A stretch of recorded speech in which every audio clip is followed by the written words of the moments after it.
আসসালামু আলাইকুম রহমতুল্লাহ।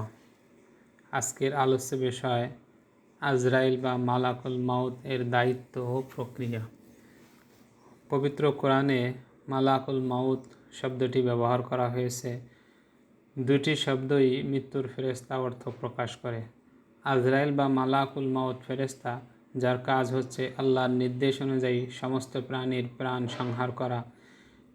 মৃত্যুকালে ফেরেশতা আজরাইল কৃতকর্ম অনুযায়ী ভালো মানুষের কাছে পবিত্র রূপে আর পাপীদের কাছে ভয়ঙ্কর রূপে আবির্ভূত হন এবং মানুষের জান বা রূহ কবজ করেন। ভিডিওটি না টেনে শেষ পর্যন্ত দেখুন। ভিডিওটি বা চ্যানেলটি সাবস্ক্রাইব করবেন, লাইক করবেন এবং শেয়ার করবেন। লাইক, কমেন্টস এবং শেয়ারের ফলে আপনি সাদাকায়ে জারিয়ার সওয়াব পেতে থাকবেন। মালাকুল মাউতের দায়িত্ব ও প্রক্রিয়া। কোরআনে সূরা সাজদায় 11 নম্বর আয়াতে উল্লেখ করা হয়েছে, বলে দাও, তোমাদের জান কবজের দায়িত্ব নিয়োজিত ফেরেশতারা তোমাদের প্রাণ হরণ করবে। নির্দিষ্ট কাজের নিয়োগ করা হয়েছে তোমাদের উপর। অতএব তোমরা তোমাদের রবের কাছে ফিরে যাবে। এবং সূরা আনআমের 61 নম্বর আয়াতে বলা হয়েছে, অবশেষে যখন তোমাদের কারো মৃত্যু উপস্থিত হয় তখন আমার প্রেরিতরা তার মৃত্যু ঘটায় এবং তারা এতে কোনো ত্রুটি করে না। এ আয়াতের ব্যাখ্যায় বলা হয়েছে, রসুল শব্দ দ্বারা রূহ কবজ করার সময় হজরত আজরাইল বা মালাকুল মাউতের সঙ্গে উপস্থিত সহকারী ফেরেশতাগণকেও বোঝানো হয়েছে। রূহ কবজ করার সময় মালাকুল মাউত মূল দায়িত্ব পালন করলেও তার সঙ্গে একদল ফেরেশতা উপস্থিত থাকে। রূহ কবজ করার পর রূহকে রহমতের ফেরেশতারা অথবা আযাবের ফেরেশতার নিকট হস্তান্তর করা হয়। আল কোরআনে বলা হয়েছে, কুল্লু নাফসিন যায়িকাতুল মাউত সুম্মা ইলাইনা তুরজাউন, অর্থাৎ প্রত্যেক আত্মাকে মৃত্যুর স্বাদ লাভ করতে হবে। মৃত্যু হলো পৃথিবীর জীবনকালের সমাপ্তি। প্রতিটি মানুষের মৃত্যুর স্থান, দিনক্ষণ নির্দিষ্ট। মৃত্যুর স্থান সম্বন্ধে আল কোরআনে সূরা নিসায় বলা হয়েছে। সূরা নিসার 78 নম্বর আয়াতের অর্থ হলো, তোমরা যেখানেই থাকো না কেন মৃত্যু কিন্তু তোমাদেরকে পাকড়াও করবেই। যদি তোমরা সুদৃঢ় দুর্গের ভেতরেও অবস্থান করো তবুও। বস্তুত তাদের কোনো কল্যাণ সাধিত হলে তারা বলে যে এটা সাধিত হয়েছে আল্লাহর পক্ষ থেকে, আর যদি তাদের কোনো অকল্যাণ হয় তবে বলে এটা হয়েছে তোমার পক্ষ থেকে। বলে দাও, এসবই আল্লাহর পক্ষ থেকে। পক্ষান্তরে তাদের পরিণতি কি হবে যারা কখনো কোনো কথা বুঝতে চেষ্টা করে না। মৃত্যুর সময় সম্বন্ধে আল কোরআনে সূরা আরাফে বলা হয়েছে, অলি কুল্লি উম্মাতিন আজালুন ফাইজা জা আজালুহুম লা ইস্তাখিরুনা সাআতা আলা ইস্তাকদিমুন, অর্থাৎ প্রত্যেক সম্প্রদায়ের একটি মৃত্যুর মেয়াদ রয়েছে। যখন তাদের মেয়াদ বা মৃত্যু এসে যায় তখন তারা না এক মুহূর্ত পিছু যেতে পারবে আর না এক মুহূর্ত এগিয়ে আসতে পারবে। সূরা আল আরাফের 34 নম্বর আয়াত এটি। মৃত্যুর নির্ধারিত সময় উপস্থিত হলে আল্লাহর নির্দেশ অনুযায়ী আজরাইল ব্যক্তির নিকট উপস্থিত হন।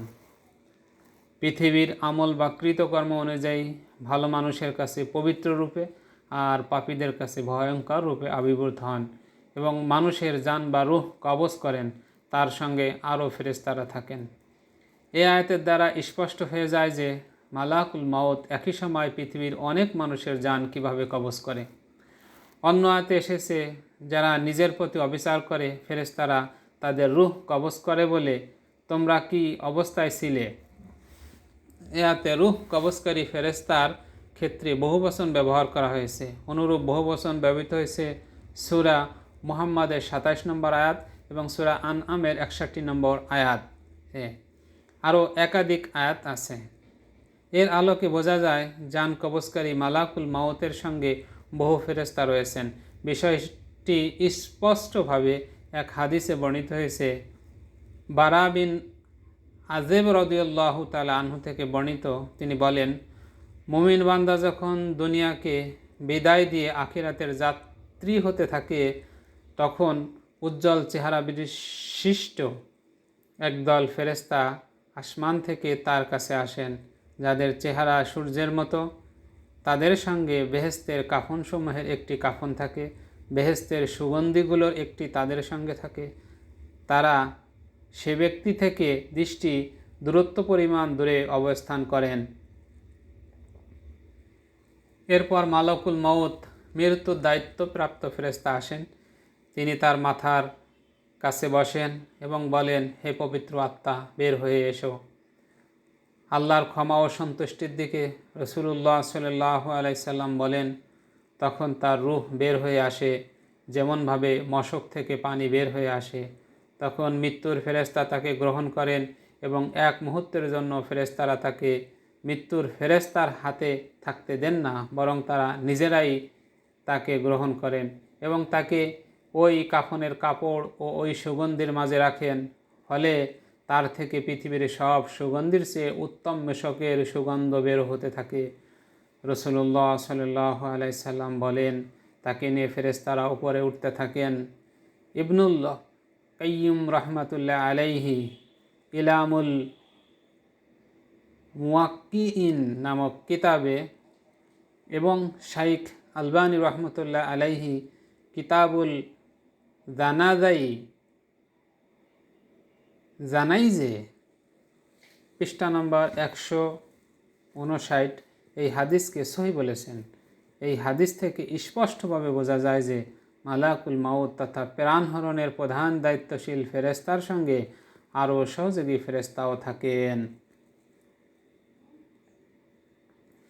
আল্লাহ তাআলা আমাদের সবাইকে মৃত্যুর জন্য প্রস্তুত হওয়ার তৌফিক দান করুন, ভালো আমল করার তৌফিক দান করুন, বদ আমল থেকে বেঁচে থাকার তৌফিক দান করুন। রাসূলুল্লাহ সাল্লাল্লাহু আলাইহি সাল্লামের দেখানো পথ আমাদের অনুসরণ করার তৌফিক দান করুন। ইমানের সহিত প্রতিটি মুসলমানের মৃত্যু হয় সে তৌফিক আল্লাহ তাআলা আমাদের দান করুন। আমা তৌফিক ইল্লা বিল্লাহ। আসসালামু আলাইকুম ওয়া রাহমাতুল্লাহ।